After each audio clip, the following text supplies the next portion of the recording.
Oh, guys, I caught Andy off guard. I haven't What done this was in a that? while. Where are we right now? I don't know. What the heck just happened? We were That just cruising along. My belly's full of white chicken chili, and now all of a sudden, people are screaming, and my cat's running away, and Andy's doing his thing. It's a nightmare over here, guys.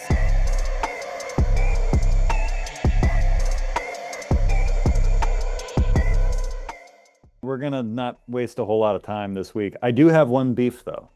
yeah. If you Tell me don't about know your beef. what you're listening to, I'm not going to help you. It's called the Omi Yeah. problem, and this is a thing. I'm Santino, that's Andy, or that's Andy, and I'm Santino, depending on who wants to get top billing. But we're getting right into the thick of things today. Here's a problem, and Yeah. my gears have really been ground. My peas are really burnt. I am not dilated. Wow. I am not fully exited. I am angry, Andy, because there's an injustice that I just hmm saw on the internet. Uh, low this past 24 hours. Are you familiar with Chicken Man? I have a vague familiarity with what you're talking about. Okay. So on Instagram and other social media platforms, there's this video going around. I think it's from about a year ago, but I just saw it last night of this guy that the cops pick up in the woods and he's like holding the chicken and he's like crying about this chicken. He's like, "Don't hurt my chicken." Yeah. And the cops are like, "We're not going to hurt your chicken." And he's like, "He's a good chicken." And then like they take him to the car and they let him put the chicken in the car and he's like I'm kissing so it. glad you sent me this video earlier, because if not, I'd think you were just pulling my leg and being like, this thing, right? Yeah, No, this is a real video. it's a real video. We'll link it in the description, maybe if I remember. Yeah. And like he's crying genuine tears over this chicken. He's like, "This is my baby. It's my chicken. His name's Paulie." And then they're like, "Well, that chicken better not crap in my car." He's like, "Oh, he's a good chicken. I'll clean it up. I'll sit on it if I have to. I'm sorry." Like, and then they The arrest chicken him. does crap in his car, and Yeah, that's when he says, "I'll clean it up. I'll sit on it if I have right. to." And so I did some digging because I thought I got to know what the story is behind this thing. And it made me mad. Apparently, and here's the thing, I read 10 different articles. I can't find this guy's name. I can't find out any other backstory other than he broke into his ex's house to get his chicken back. And then the cops got him.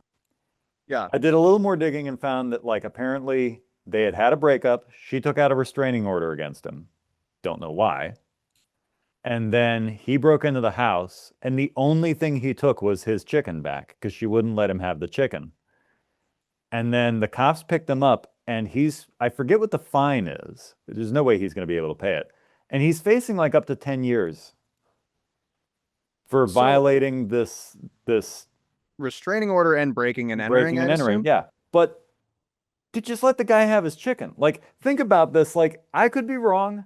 I couldn't find any other information. Maybe this guy is dangerous.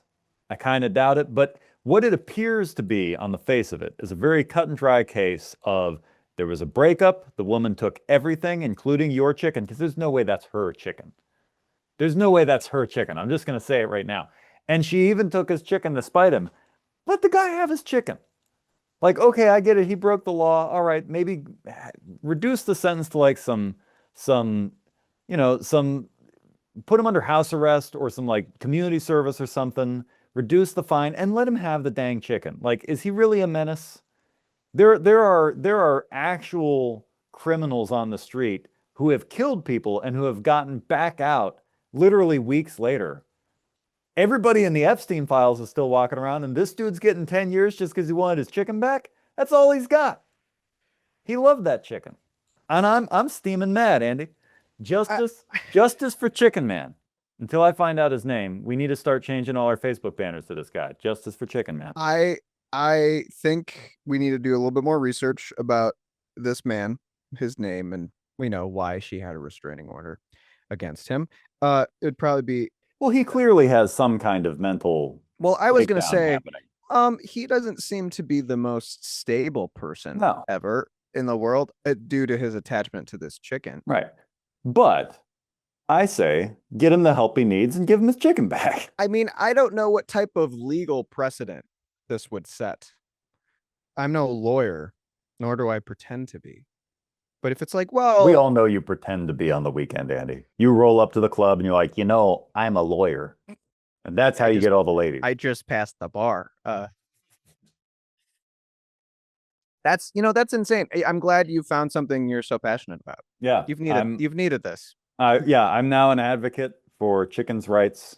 But seriously though, I'm a little like if it's unless this guy is somehow a menace to society, I actually feel really bad for him. Like genuinely, all riffing and bits aside, like the guy was crying over a chicken for goodness sake. Like just give him a break.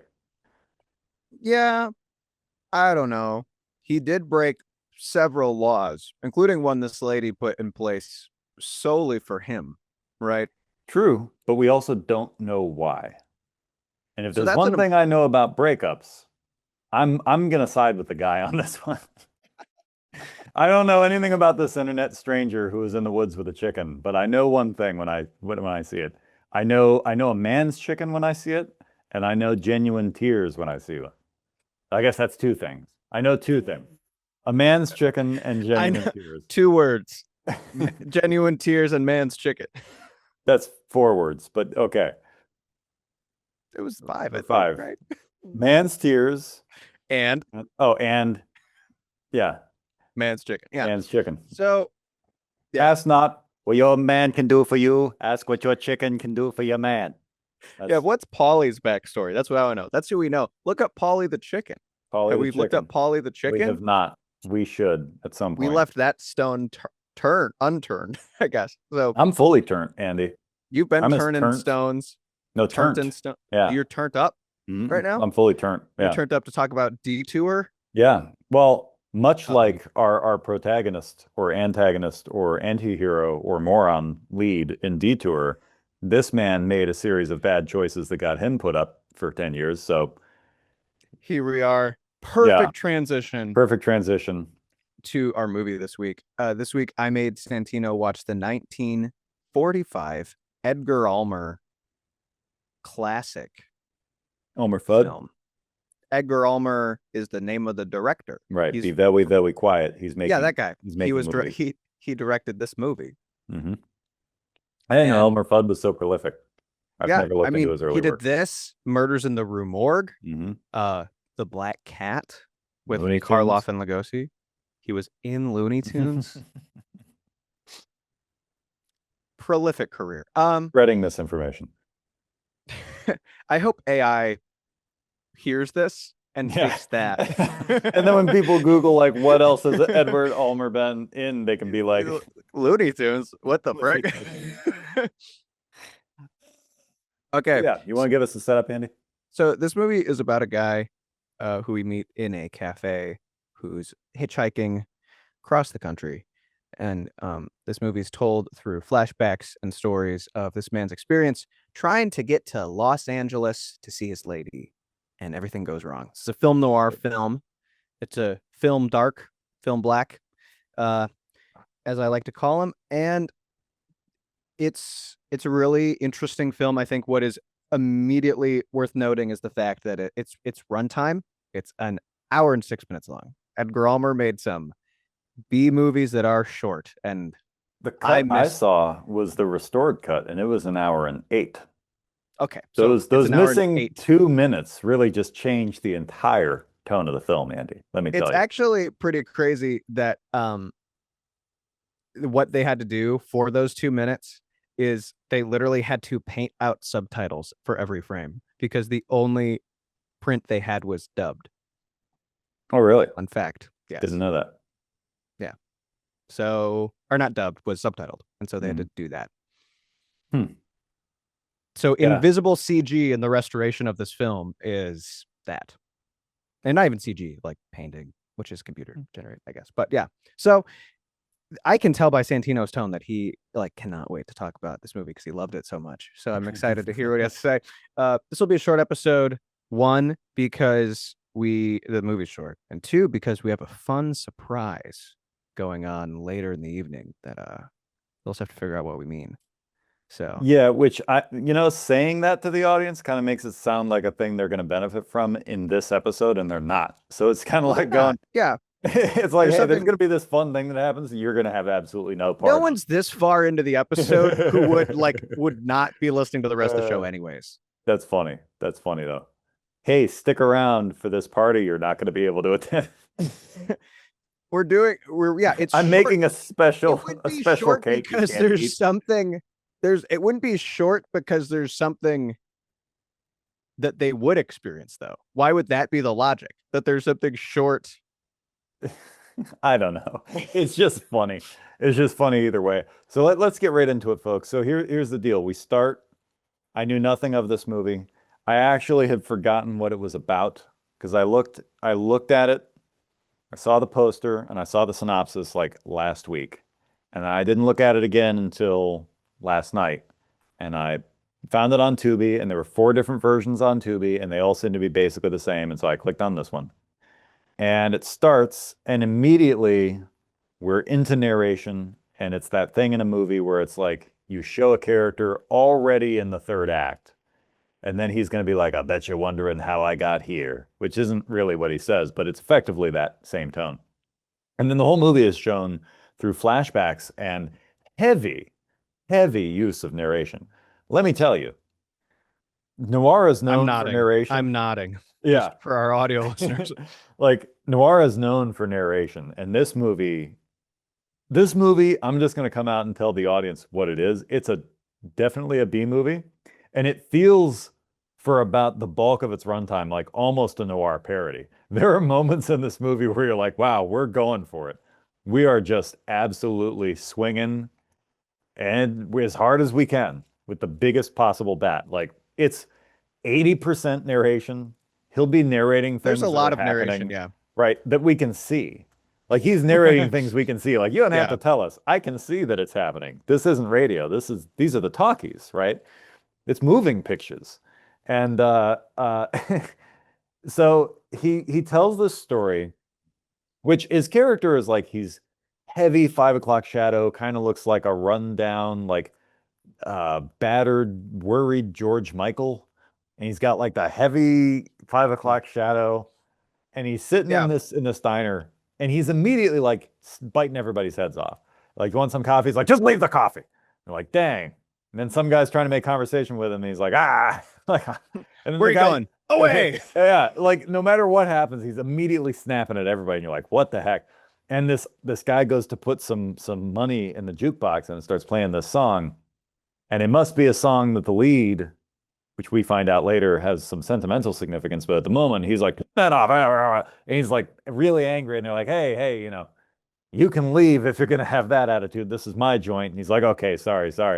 And then there's like this thing that they do in old movies where they darken most of the lights in the set and then shine a light just around his It's eyes. great. Yeah. And then he like stares off that 1,000-yard stare, and he's like, I didn't always used to be like this, blah, blah, blah, or whatever the line is. And then we get into the flashback, right? And he proceeds to tell us that he was, I'd like to point out he's telling this narration, but there's a weird like 40s cut to like the same shot we've just seen, and we pan down, and the coffee mug that's before him is now gigantic. Yeah, and it's literally a swap with a gigantic coffee mug prop. And I don't know why. Like you could to emphasize the scene. Yeah, but I mean, you could literally just move the mug closer to the camera and just stop down and crank up the lights, and you'd have the same effect. And instead, they're like, we're gonna build a 5-gallon bucket-sized coffee mug to put in front of this guy. And I don't know why. I really don't. I don't know if they could have done that if it's like. Oh, they absolutely could have. I don't think it would have gotten.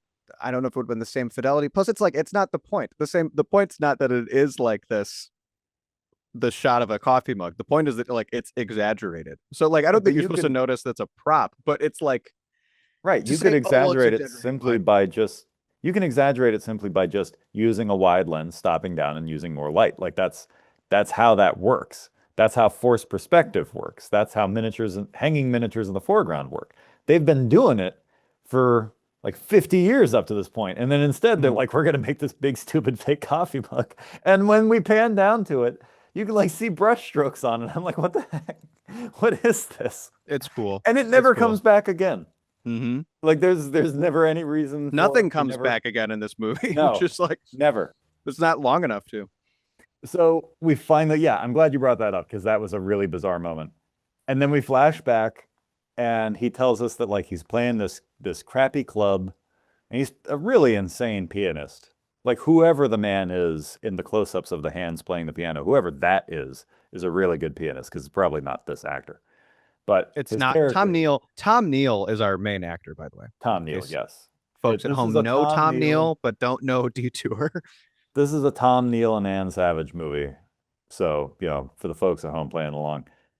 So yeah, so he's playing and he's a good pianist, and his girlfriend Sue is the lead singer, and they're tired of, uh, taking orders from the man and making only pennies in this dive bar. And so they're walking home in the fog one night, and even their dialogue here, like just so the people understand, the dialogue in this movie, even as far as 40s hard-boiled noir is concerned, is extreme. Um, it is, it's got all the ingredients of every B movie ever. People's motivations change just for whatever the script needs. Their emotional state changes moment to moment, sometimes line to line. Like when we're first introduced to him and Sue, he's playing and she walks up to him and it's kind of a nice moment.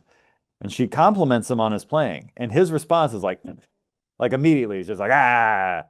And she's like, well, I think you play well. He's like, nobody else is going to think, hey, let's go home. And you're like, well, okay. And then they're walking home and it completely flips. And then he's like, well, I think, we make a really great couple or whatever. I really like you a lot. And she's like, oh, I'm not getting anywhere in this place. And it's like, it's as if whoever the script supervisor was, it's as if they went into the script and just swapped out everyone's names above lines randomly. So because their motivation and personality changes by the page, like minute to minute. Mm. He's angry, then she's cool, and then she's angry and he's cool, and then back and forth.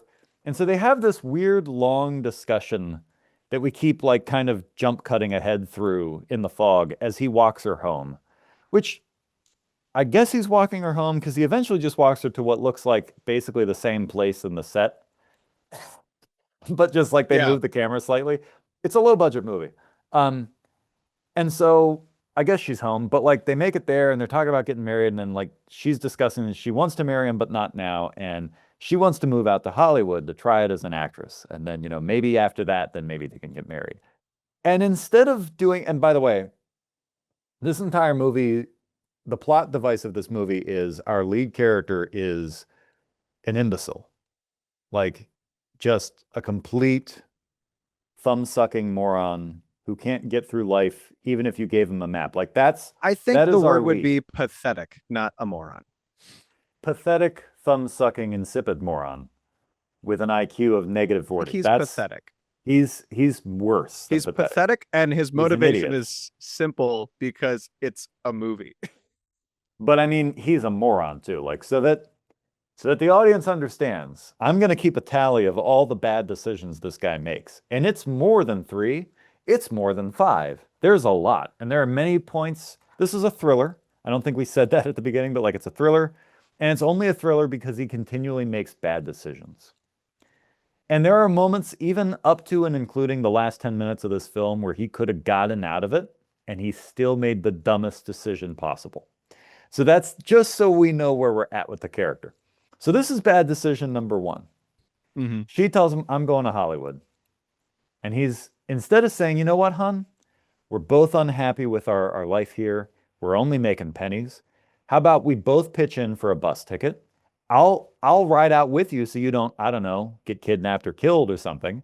And we'll both, because she's going to have to get a job like waiting tables or something. He says as much. He can get a new job when he goes out to LA. And you know what? We can both, with our combined cash, live in a crummy apartment together, but at least we'll be together, right? That's what anybody, any man in love would reasonably say. I'll drop what I'm doing here. It's not like he had a life.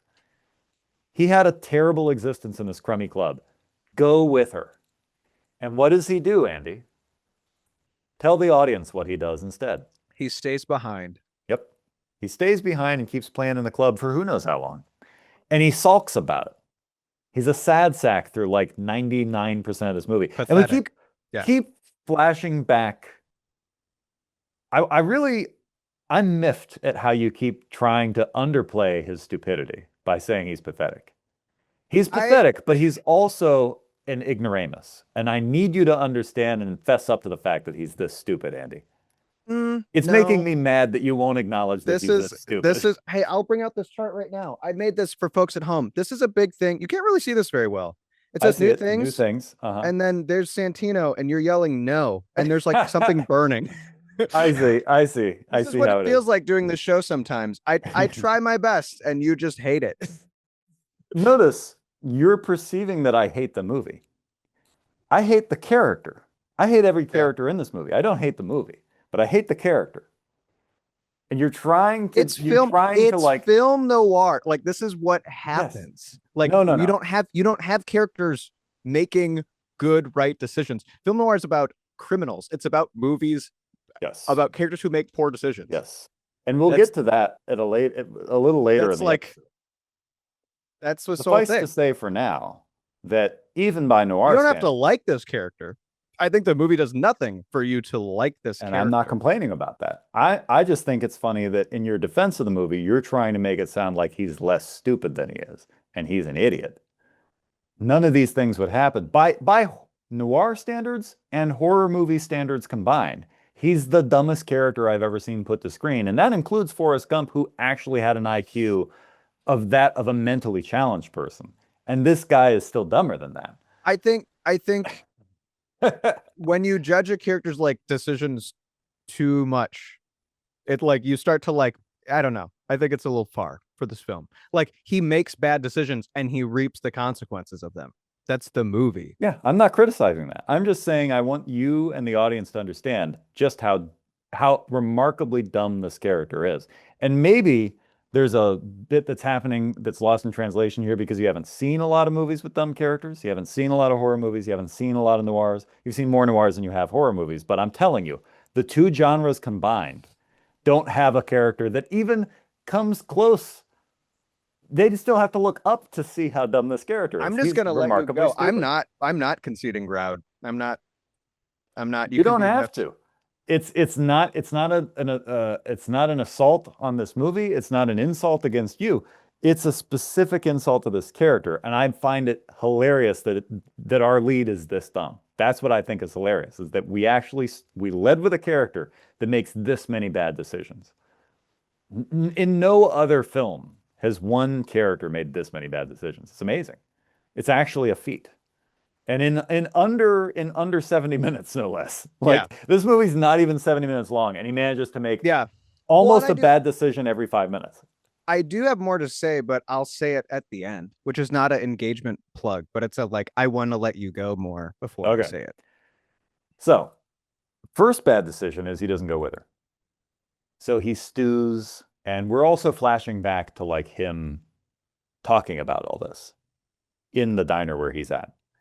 And then we keep flashing back to him stewing and doing what he does. And he gets a $10 tip from somebody at the bar where he's playing.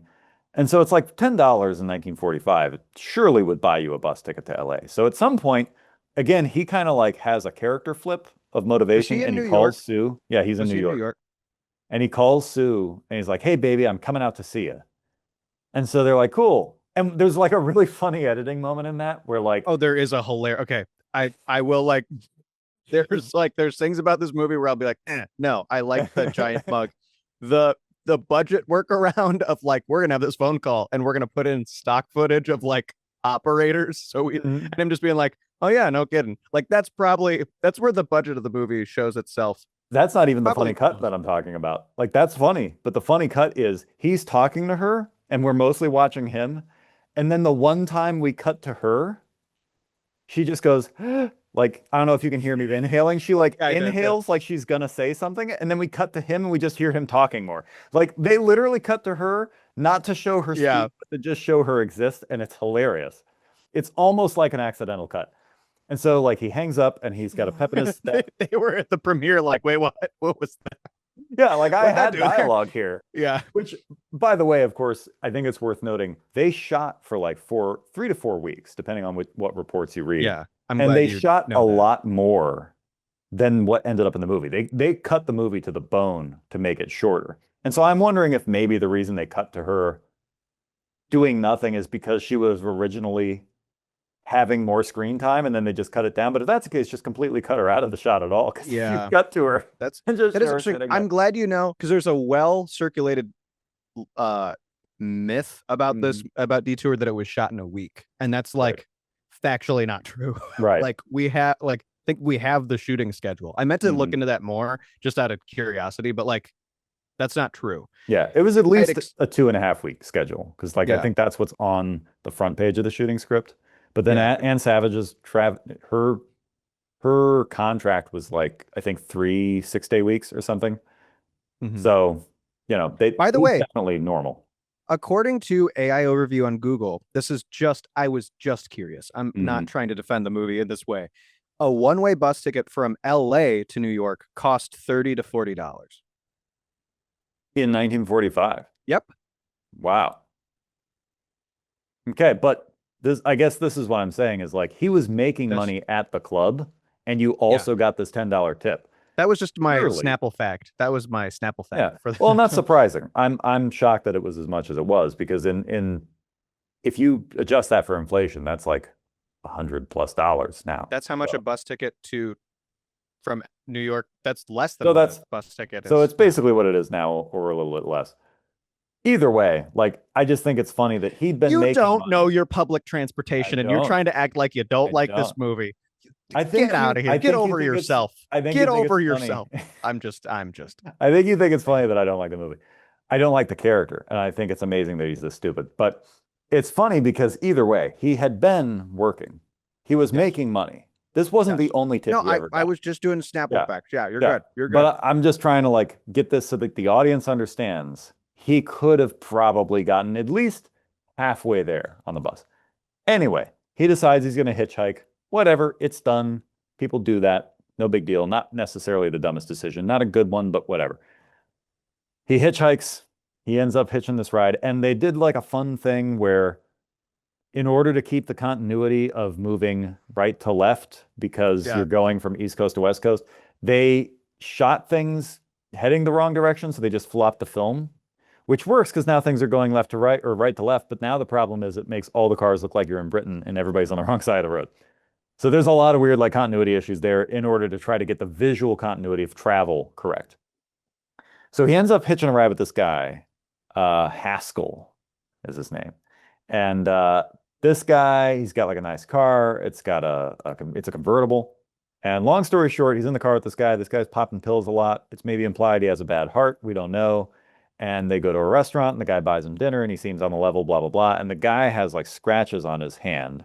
And he's like, oh, I picked up this crazy broad and she scratched me. And so I booted her out of the car. See? And you're like, oh, okay.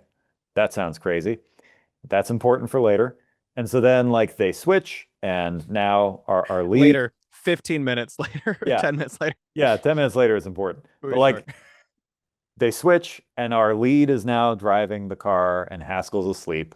And then it starts to rain. That, hard 1940s movie rain.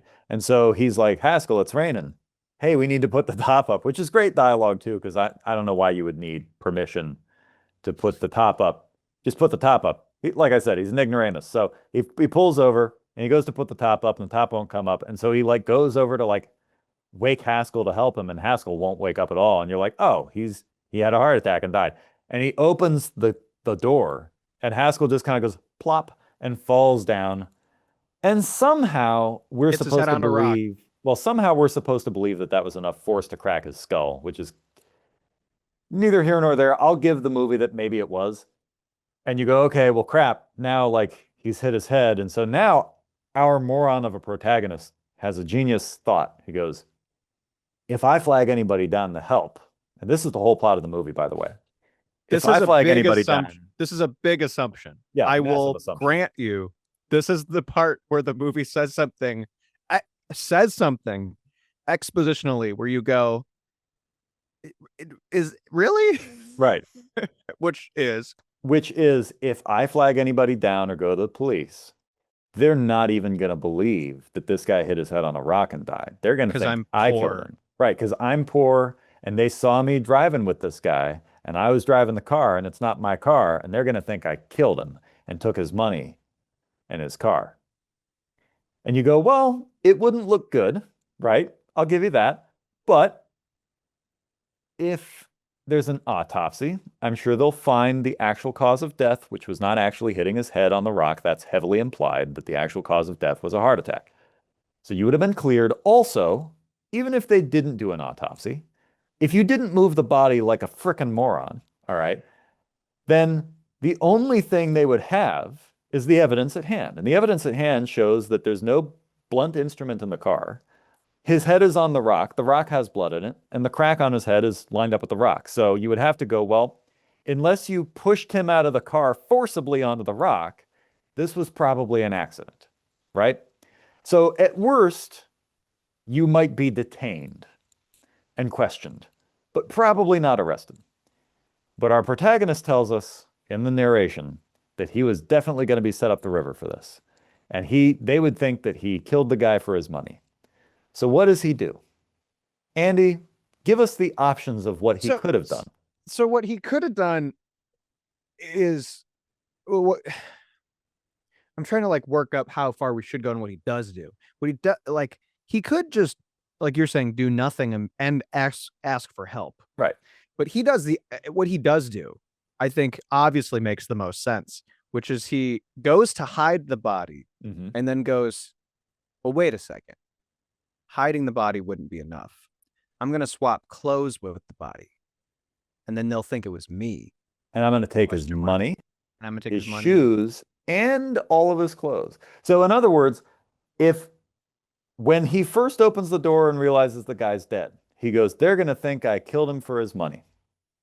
You know what I should do? I should take his money and his clothes and his car and his identity and leave him stripped naked behind a bush in the desert. Not stripped naked. He's in his old shabby clothes. Whatever. Leave him in a desert dead. And that'll work out for me.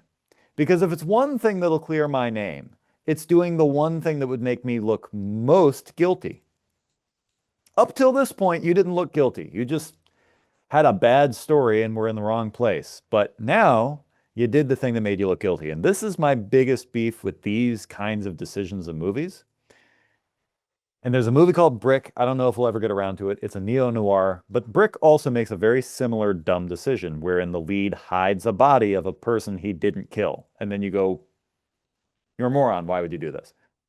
So the movie can happen. That's why they do it, right? And this is the thing that ticks me off about movies where characters make these decisions, regardless of when the movie came out, is when you have a character do something that dumb.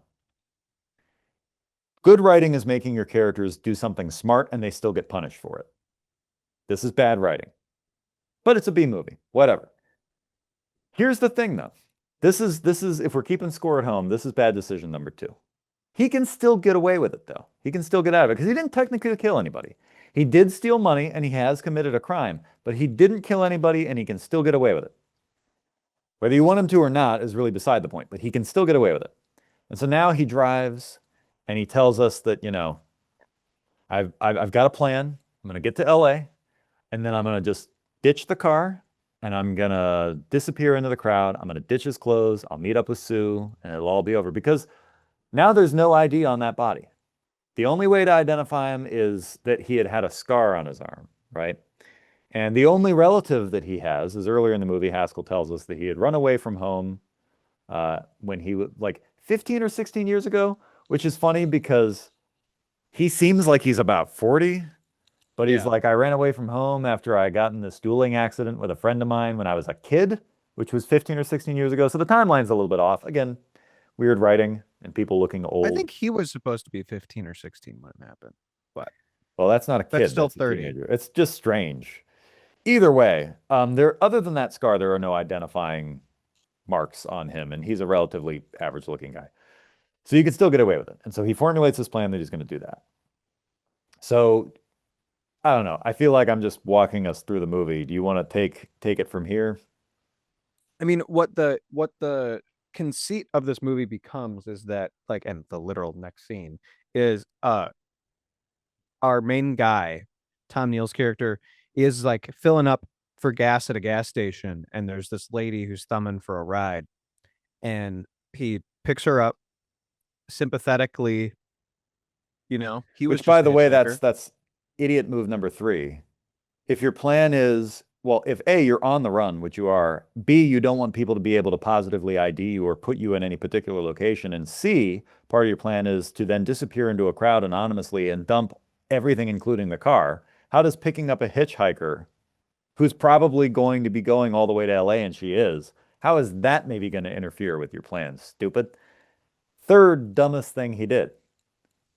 He picks her And up. this, so he picks this lady up, and it turns out to be the lady who was with Haskell, and she's able to Yep. identify him. And then this is for like the rest of our movie, this like tension between them two, where she's able to like manipulate him and control him with this information that you murdered him. Where is he?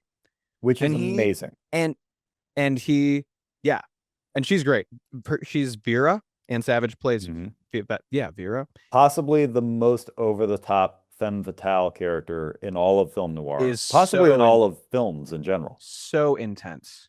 She's And like, like, and it's great because it's like the code was in effect, so she can't say any swears or Mhm. anything close. So she says like Mister and sucker, oh yeah, like constantly. nobody's business. Yeah.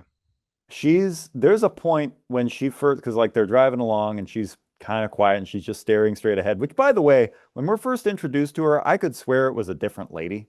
And then she gets in the car and she just looks like a completely different person. No, yeah, nope. That happens. That happens, man. Yeah. She actually has three different distinct faces through this movie and different hair colors as well, along with hairstyles. I swear it.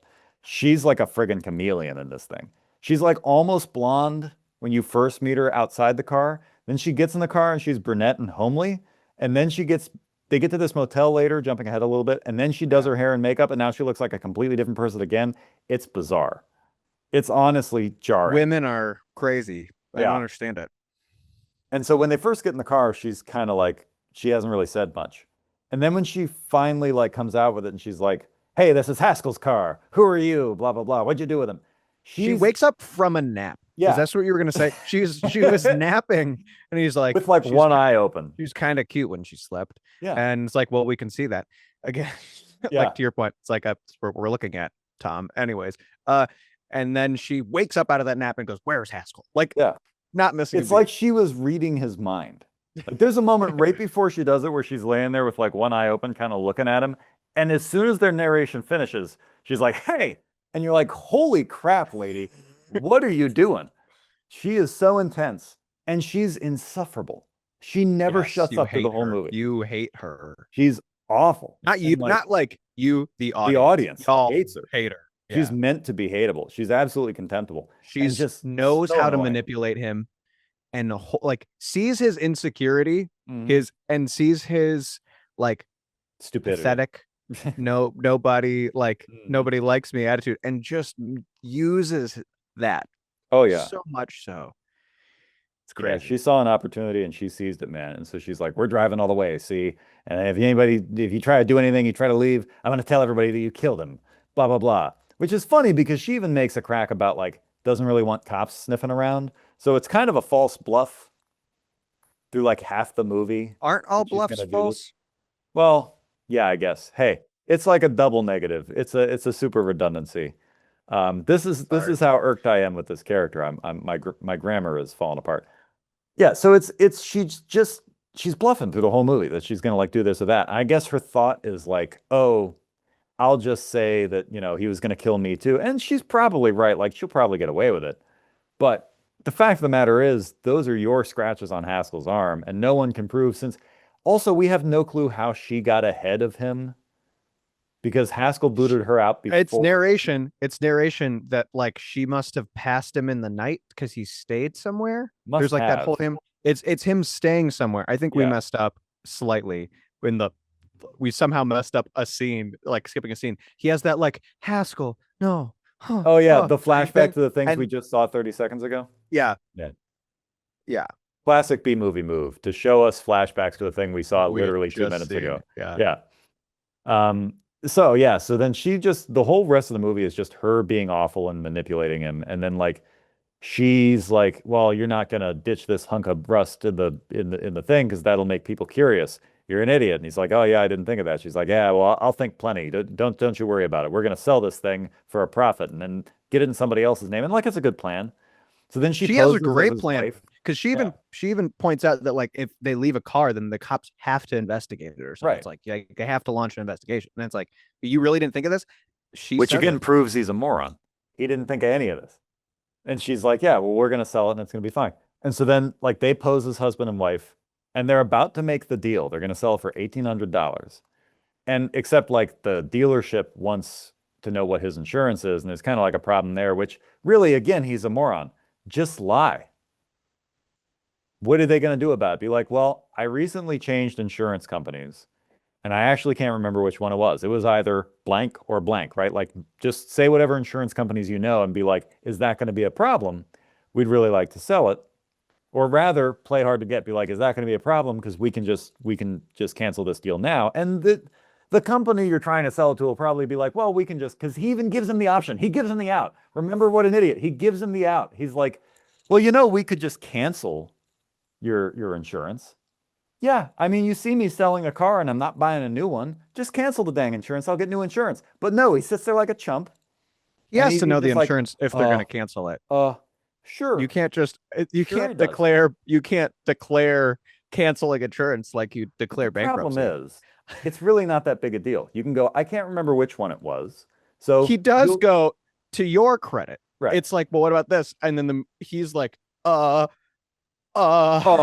He just deer in the headlights, just freezes. It's like, dude, just be like, I don't know. Like, yeah. you've got the serial number of the car, just look it up. Like, I can't remember.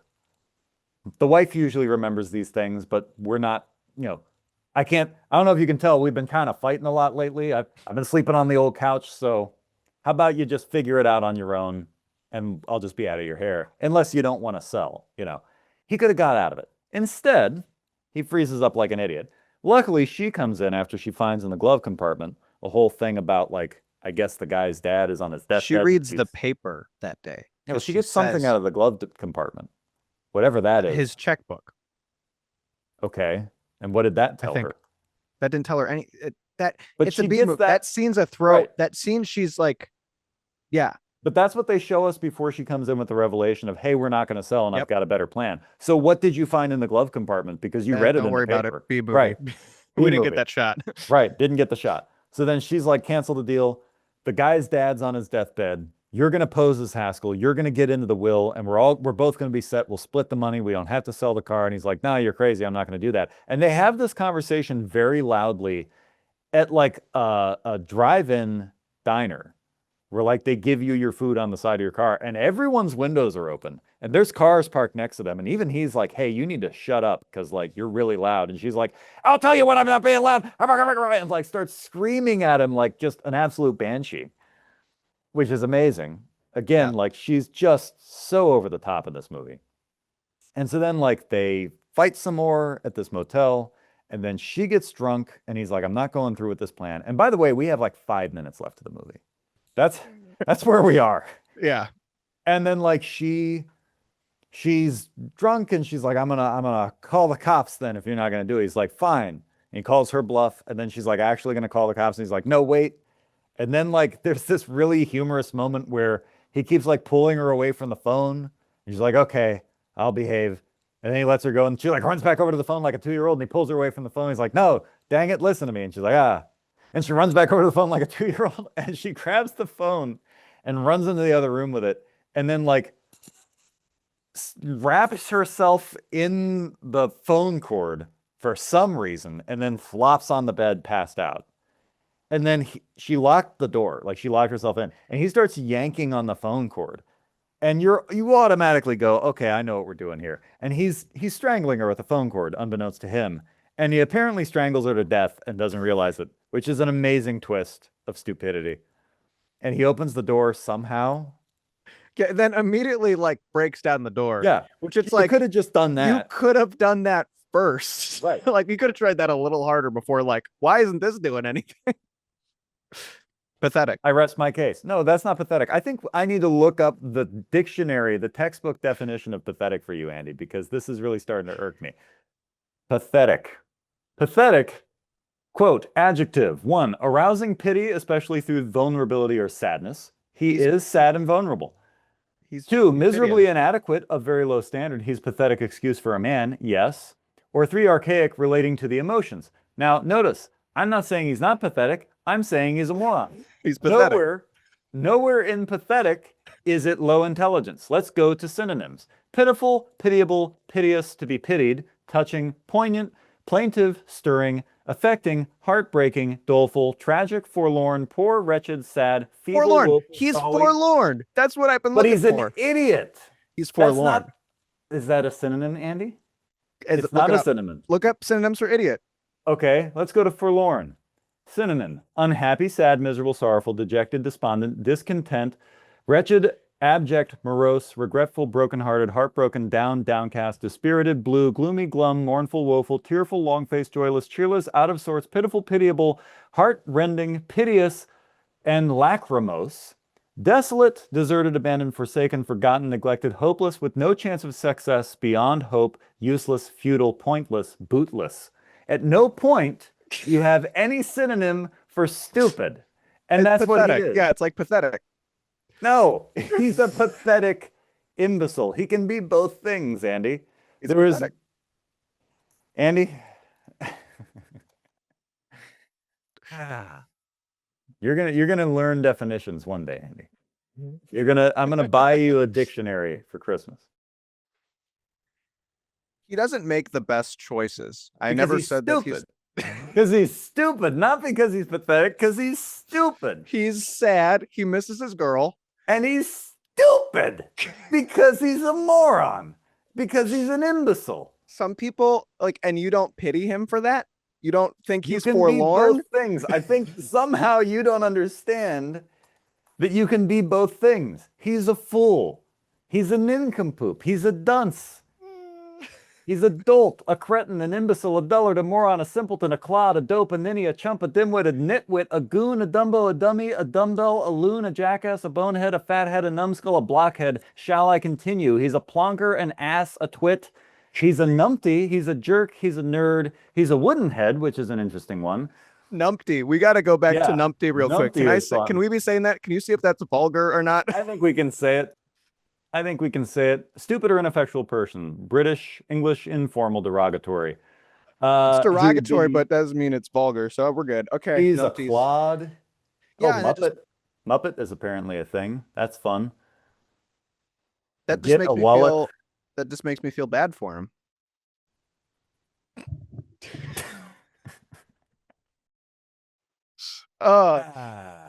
Anyway, At this He point, kills her. you realize at this point I can't be like, well, yeah. right, I know. We're You've too now far. dug your heels in so deep. You have to maintain that he is not stupid, but is in fact just pathetic. I maintain saying- that he's both. Yeah. So he kills her, which, by the way, is manslaughter. It's not murder, but you can't prove it. And now he makes, what is this, the 7th dumb decision? Because he could have broken the door down instead of choking her to death. But instead he chokes her to death because he doesn't break the door down. And then he breaks the door down. And then he realizes, oh no, I've killed her and everybody can place me with That her. looks like just a little bit of wine that you're drinking right now, and it looks really fun. It's daddy's juice. So, again, even now you might be thinking, dear listener, if you stuck around through all the thesaurus that I just spewed angrily, you might be thinking, well, he's definitely toast now because there's no way he's going to get away. Actually, I beg to differ. All he'd have to do is remove all evidence of Haskell, burn his clothes, burn part of his identification, Haskell's identification, but leave enough of it so that it looks like he tried to dispose of the evidence. And don't take any of the money. Leave the money and leave it on her. And then leave. And instead of, here's what I think he did. I think he walked across the street from the crime scene to the diner and just waited for the cops to pick him up. That's literally what happens. At the end of the movie, he's like, fate'll get you one way or another. And then the cops just pull up and get him as if someone had a GPS tracker on him. Which, unless someone saw you walk your stupid butt over to the diner across the street, how would they even know where you went? Point is, he could have very easily gotten away. He could have left. He could have actually hitched a ride back out of LA to maybe Utah, Arizona, one state over. No one's going to look for you one state over. By the time they even realize you're gone, 2 things are going to happen. 1, they're going to look for you in LA, where you are. You're in Hollywood, so very, very close. And 2, they would probably be looking for, as he says, a dead man. They're looking for somebody that's not even you. So go to another state, lay low, get a different job for like 2 or 3 months, and then come back. And then here's the funny thing. If at that point anyone could even positively ID you 3 months later, no one's going to be able to do anything with that case because it's an eyewitness from 3 months ago. Even if they could ID you in a lineup, it doesn't hold up in court, not to mention the fact that your ID isn't that guy. You're a different guy. So the best you could say is it's a case of mistaken identity. Not to mention, why would you fake being Haskell or fake being yourself? They can prove you're yourself. You've got a social security number. And then the only thing that they would have record of isn't you being in the state 3 months ago as Haskell. They have record of Haskell being in the state, who maybe looked a lot like you, and now they can't find him. And if they find anything, they might find his corpse out in the desert, at which point he'd be beyond recognition. And you go, well, it has to be the guy. He still could have gotten away with it. And eighth dumb decision he made is he just walks morosely, sadly, stupidly, pitifully across the street and waits to get picked up by the cops. And that, dear viewers, is Detour. This movie does a thing that, and I'm not disagreeing with anything you just said. except that he's an idiot. This movie does a thing that B movies do all the time, which is it ends right when the climax starts. Right. Yep. They ran out of budget and they go, nope, we got to and go. it actually like literally ends, and I'll say it, and I love this movie. It ends at like what could have been its coolest part, which is the cops are looking for two different dead men. Mm-hmm. Like he, like supposedly because he switched identities with Haskell's body. That's when he died. That's when Tom Neal died. Right. By the cops' reckoning, if they found his body a couple days later, which was also a stupid thing. He could have just kept his ID. Yeah. And then he's been like, and now like, but also Haskell, who he was, is also dead. Right. So the cops are looking for a dead man, and he's that dead man. And it's like this great line of pulpy dialogue that we get. That we never capitalize on. That we like, the movie drops on us, and even this time I was like, man, that's awesome. That's a great idea. And then the movie ends. Yep. Which like that's its budget. That's its like, that is what it is. But it's kind of this funny thing that like I don't even say like B movies do. It's like all 40s and 50s movies. Sometimes a lot of them will just end. We talked about this with The Killing. The Killing just ends. And The Killing is like heads and shoulders above this movie. But like The Killing's great, and its ending is like, well, and it didn't work out. And this is also kind of that. Here's what I'll say about this movie. And it's giving this movie more credit than it deserves. But it's a fun idea. And I am not saying you did not get this movie.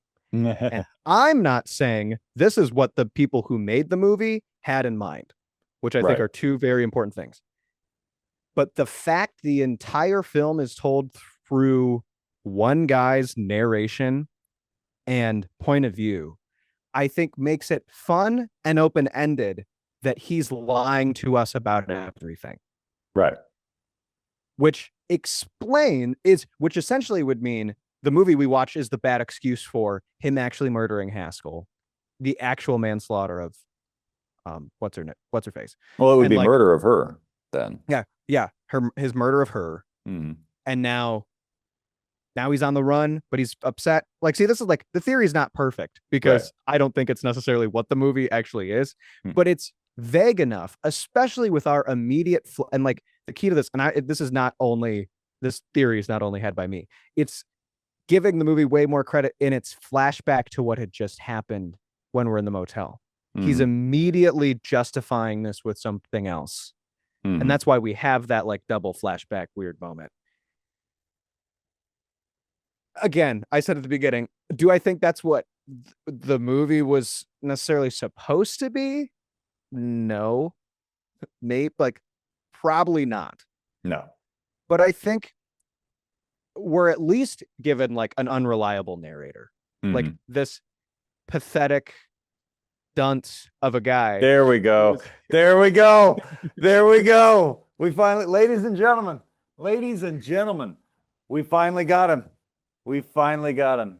This pathetic dunce of a guy There we who's like go. trying to justify, like not even trying to justify his actions, just saying like this happened and this happened and this happened. Yeah, But he like, can't even bring himself to try to justify it. He's just like, yeah, well, I screwed up again. yeah, and it's like, He has too much self-pity to try to justify it. and this movie is like, it is a, and I will like, I am now trying to like show what I think is great about this movie.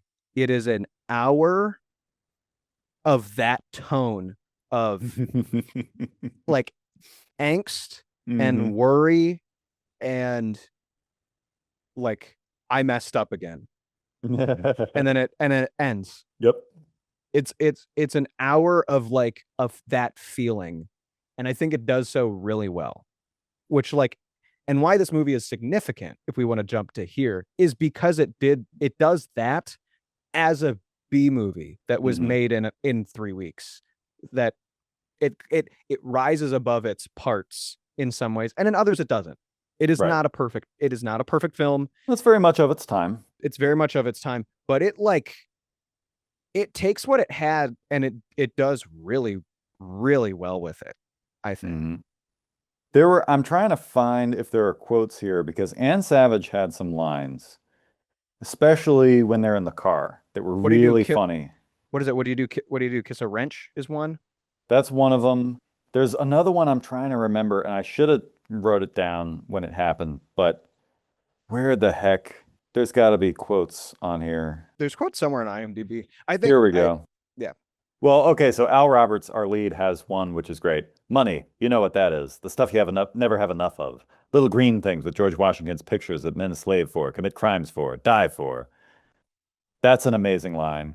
Here we go. Shut up, you're making noises like a husband is a great line Oh yeah. that Anne Savage has. Oh, where was the other one? Yeah, what'd you do? Kiss a wrench? You can keep saying Well, and it's because I gotta find I think whatever what this does, what the thing that's interesting about this movie is, even though it is an hour, and I'll kind of open this can of worms now, and we've mentioned it, is it's an hour long, and it is narration heavy, and I felt Very. this time more than any other time I watched the movie, that just stood out. Um, what that gives us is it gives us great pulpy lines. What this movie really also feels like, not that I necessarily have a ton of experience from it, is like a pulp novel. And that's why. It's because he narrates so much of it. He was a piece of cheese, the big blowhard.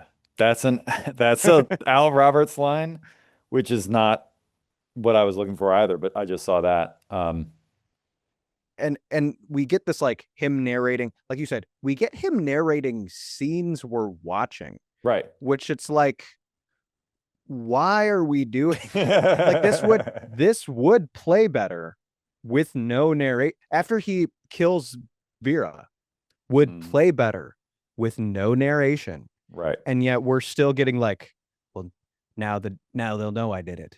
Right. And then we're getting these like slow zooms across the room, which I think that's fun. Did we need to do that?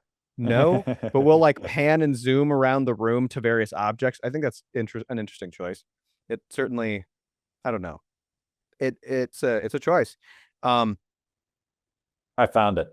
Yeah. Life's like a ball game. You got to take a swing at whatever comes along before you find it's the ninth inning.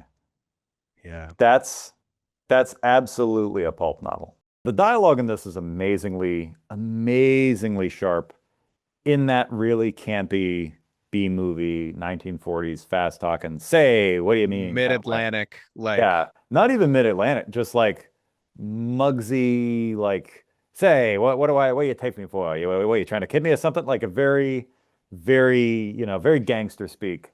Everybody's trying to be wise.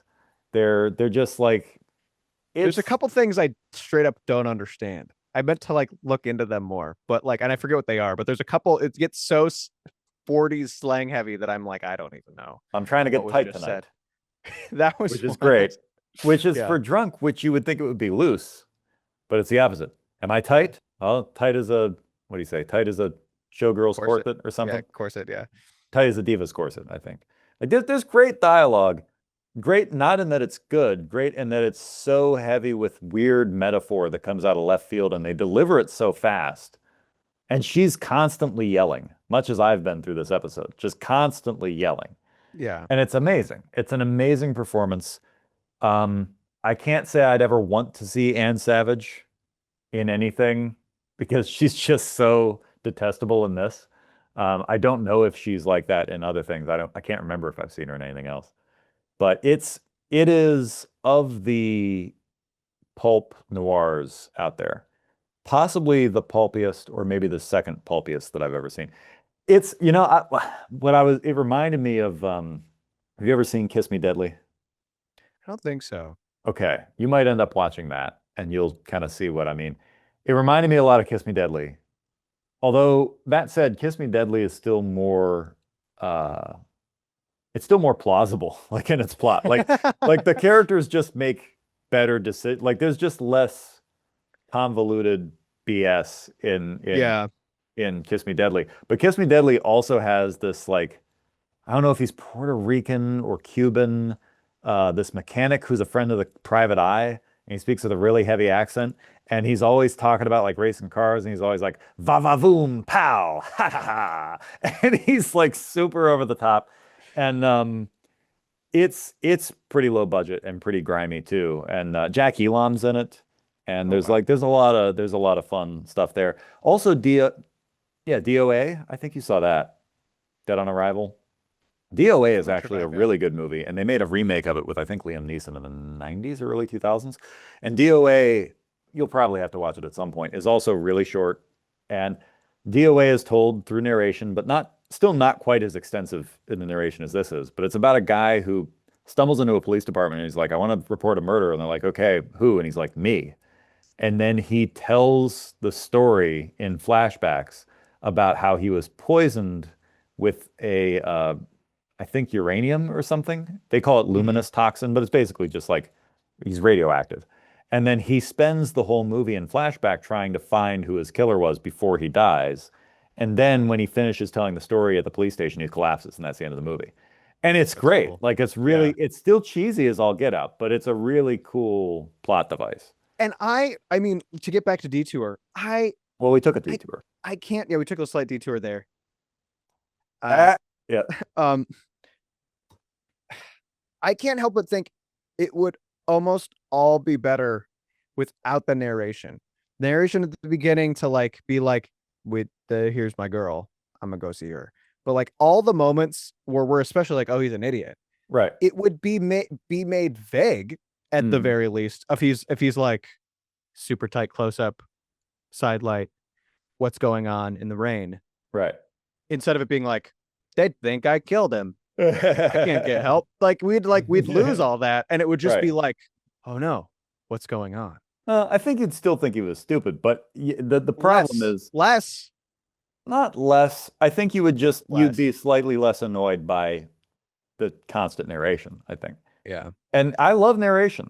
This is a lot of narration. there is a lot. It's there were moments in this that were so cheesy it reminded me of like a Ren and Stimpy cartoon. Like the close-ups on him when he's talking, it's literally like there's a close-up of Ren in an episode of Ren and Stimpy. Did you ever see Ren and Stimpy? I think I've seen bits and pieces. Okay. Just so you've got a bit of a frame of reference for us. But in Ren and Stimpy it was stylized after very 1950s aesthetics, right? And so they would use like I don't know why I'm doing this with my arms, but like they would I use did not watch Ren and Stimpy. you I did looked not? up what you were talking about, and I don't think I ever watched this. Okay. Well, then you won't know what I'm talking about. But it's styled after 1950s aesthetics and it uses old canned music cues.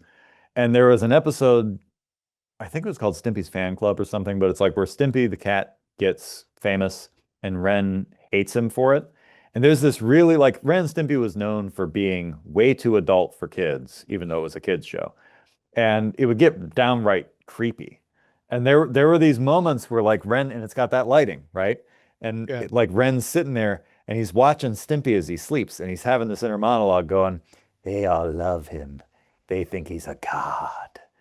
But I know better. And you're like, what is going like he's coming unglued and he's like, it's just one quick twist and it would be over.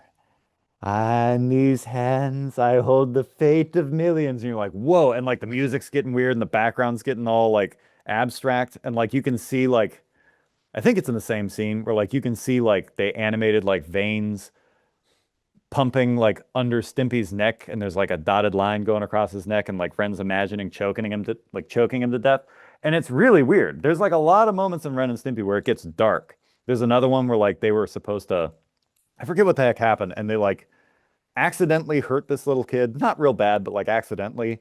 And the dad's like this big brute guy with like the 50s glasses and the crew cut, and he like takes them into the den and like closes the door, and he's standing over by the fire, and the music's getting real heavy, and he's like going through this monologue about the things he's going to do to him because they hurt his boy. And I'm like, what are we doing? Like at 8 years old, I was watching this going, this is like a horror movie. And there's like this really cool shot where the guy's like reverse shot, you're looking at him in close up, and you see the flames from the fireplace reflected in his glasses, and they like black out his eyes to the point where it's just like flames for eyes.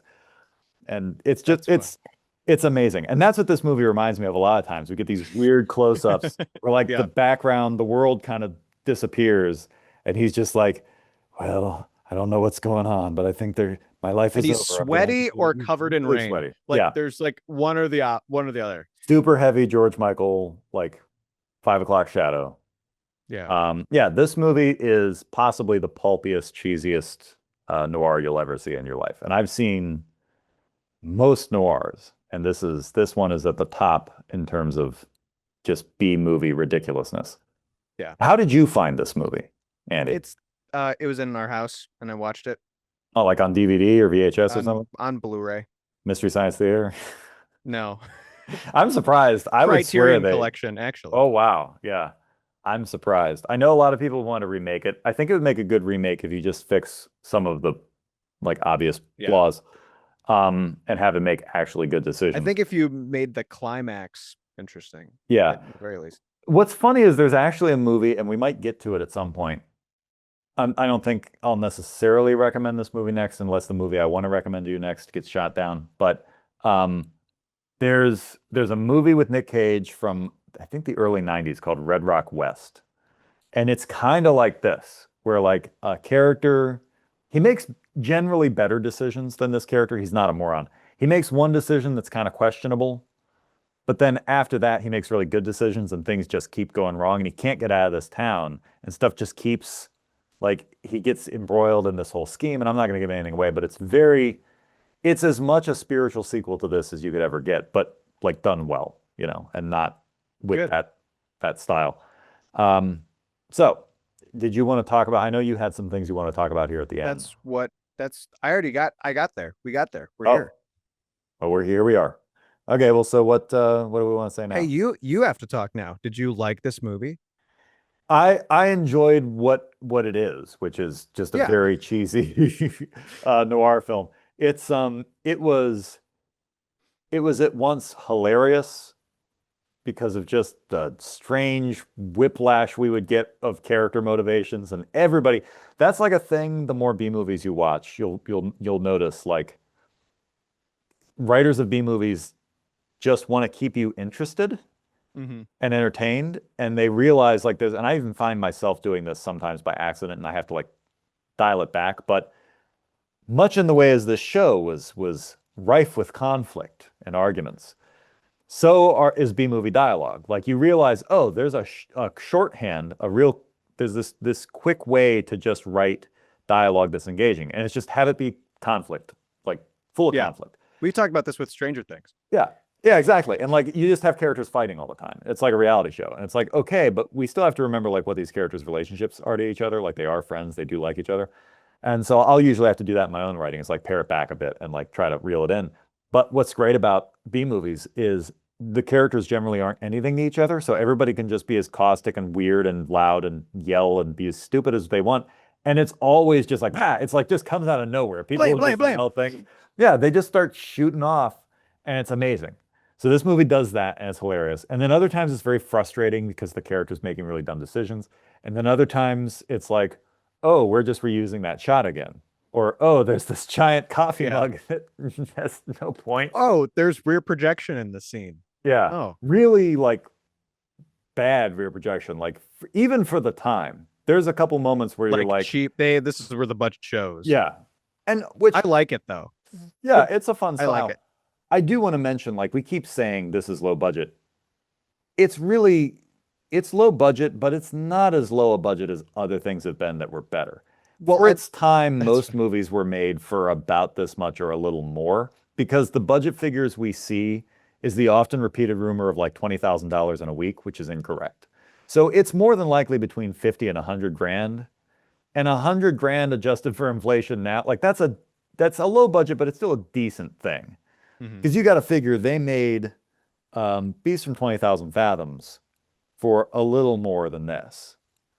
And there were other movies at the time, like before this and around this time, that were made for similar budgets and a little more. I'm not saying it wasn't low budget. I'm just saying, like, a lot of the things that are janky with it aren't necessarily something that can be fully excused by the budget. Some of it can, some of it can't.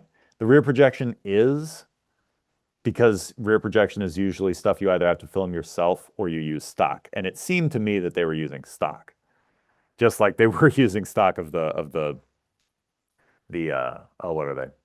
Connecting the calls. That was Yeah. stock footage. But there's a couple moments like when he's driving with Haskell and they go to pull into the diner, and like the rear projection is clearly shot on a longer lens, and it looks like they're about to crash into like this giant blob of a building, and it just goes woo, like There's a whoosh. scene when like there's a car passing them, and it's Mhm. like really a weird match. Yeah, And it's it's like, almost on their side of the road. yeah, it's like what's going on? But it's cool. I mean, I think, yeah, the low budget's not the excuse. I think this is an Edgar Ulmar movie if there ever was one, because there's so much fog, there's so much there's Mhm. atmosphere in like every scene that isn't in broad daylight. And Right. so, I mean, this is the same this is the same guy who did Murders in the Rue Morgan, you can tell, which is funny because those are such different plots and such Right. different times and places, but there's like scenes that you could almost intercut if it wasn't for like the Almost, yeah. outfits. Like them walking after the nightclub. Like if it wasn't for their attire, you could Mhm. intercut that with Murders in the Rue Morgan. Real quick for the audience at home, $100,000, which is the upper limit of this budget, in 1945 has the same buying power as 1.8 million today. Which So means, decently low budget. yeah. Like for a studio film. Mhm. Which means even if this thing was made for 50 grand, let's do that real quick, that's still going to be the equivalent today of nearly $1 million movie. That's $927,000. It's an Ulmer So movie. that's, I mean, to be fair, like that is a lower Oh yeah, it is. budget. But there are still Like just weird yeah. things that they did. There, yeah. Well, yeah. Like, you know, That's like you flip the film the not because coffee you didn't mug. have the budget, The but because you coffee filmed mug on the is wrong side not. of the road. Yeah, the coffee mug is stylistic decision. It's Right. like these stylistic decisions. I think Like the who shot of knows? her singing, his girlfriend singing at the beginning, and you see the shadows of the saxophonist behind her. It's a cool shot. Like that's a Yeah, cool stylistic thing. So yeah. There's some cool stuff. Yeah. So you liked it for what it was, which I'll take. yeah, it's fun. I like this movie a lot. I think it's really cool. In it for what it is. Yeah. I don't just like this is the classic, like we spend a whole episode and we kind of sound like we're like approaching it from very different points of view, and then when we get here we like slowly work together, but our tastes are just different enough that it's like, well, I love this movie and you like it for what it is. Like, Yeah. I don't know, because it is that the main character is what he is. I think there's a core of something here. There's like it's it's not more than the sum of its parts, but some of its parts are more interesting than others, Oh right? yeah. Like if you just had the visual style of this movie with something else, or like the core of the plot of Mhm. a guy's on it trying to get here and things go wrong, whether they're Yeah, because of that works. his choices or not. Like there's things that really work and there's things that don't as much. And I don't even want to say like don't age well, because I don't know if like the narration is even like a each time, like I don't even want to necessarily blame it on it, like it's time. And I Yeah, mean, it's just too here's much. here's also a bias of mine. I love short movies. I love them. Mhm. I'm like the opposite of That's old your movies. yeah, and Most old movies that's are old short. movies. That is my Edgar Ulmar favorites of Murders in the Rue Morgue this are like under an hour and 10. So like most of the Basil Rathbone Sherlock Holmes series is like an hour and 10. They're all like and very, it's like, very short. And it's great. So I think it's very interesting. I don't think all movies should be that, but I have a soft spot in my heart for them. There were no Paul Thomas Andersons in 1940, Andy. No, there weren't. I mean, there were longer movies in the 40s, but there were. I mean, Arsenic and Old Lace is almost like 2 hours, I think. Gone with the Wind was in what, 33, and that movie's like 4 hours long. Yeah. So never seen it, by the way. Have you ever seen Gone with the Wind? Yeah. You poor thing. Yeah. I'm sorry. You ever getting that time back? Frankly, my dear, I don't give a crap. I didn't like it. Beautiful matte paintings. Some of the best matte paintings that I've ever seen, but I didn't like Where it. did we get Trump from in all this? I'm not trying to I'm not because offended it's frankly, by the my Trump. dear. Okay. And Trump says frankly. He says frankly a lot. Okay. So, okay, ratings. Let's wrap this turkey up. Adjusted for inflation, I'd give this movie like a 6.8. You know, like, given its time, given what it is, 6.8. Which is high. Which is also high. But I also like the subjective creeps in, and for a long time this was like up there for me. Oh yeah. I think this and again, it's not perfect, but I really like as the noir pulpiness it is, I love it. So fair enough. I'd give it like 6 for what it is at its time. Yeah. Even considering its time, because there were just better things at the time. And as a B movie, it's entertaining. It's never boring. It's too short to be boring. So it's definitely memorable. I'd give it like a 6. If I want to be generous, like a 6.2, but I'll give it a 6. But Nice, it was fun. It was fun and it was entertaining, and it was just, boy, you just gotta wonder what we were thinking sometimes. Actually, you know what? I'll give it a 6.2. I'll give it a 6.2. Dang, it got that extra 0.2. Yeah, I think it was fun enough. I give it a 6.2 because you're never bored, and you know, some of those lines, man, you kiss a wrench, like, you know, some of that stuff I'm gonna have to remember. So you gotta take a swing every once in a while before you realize you're in the 9th inning. That's a great line. Like, I'll give it a 6.2. Just for like the folks playing along at home, once again, we have this whole thing where we sound like Santino sounds like he hates the movie. Andy sounds like he blindly loves the movie, and we end up 0.4 apart from each other on ratings. This is because are you gonna blame it on my definitions? No, I was gonna say this is because Andy lies all the time. Andy lies to the viewer and goes, "No, this is great. This is the best thing ever." And then you ask him what's he really thinking. He's like, "Well, it was okay." That's how I go through life, anyways. Like, ask me about a lot, and I'm like, "Well, actually, it's it's fair." My friends are okay. So well, there we go. That was our second ever noir on the show. Yes, and a second it was. So, I'm glad you were here. Stick around. Stay tuned. Keep the dial where it is. And we're gonna go enjoy our. For you. We're gonna go enjoy our pizza party. Yeah, that you're not invited to. It's only problem with Santino and Andy at gmail.com. Email it, please.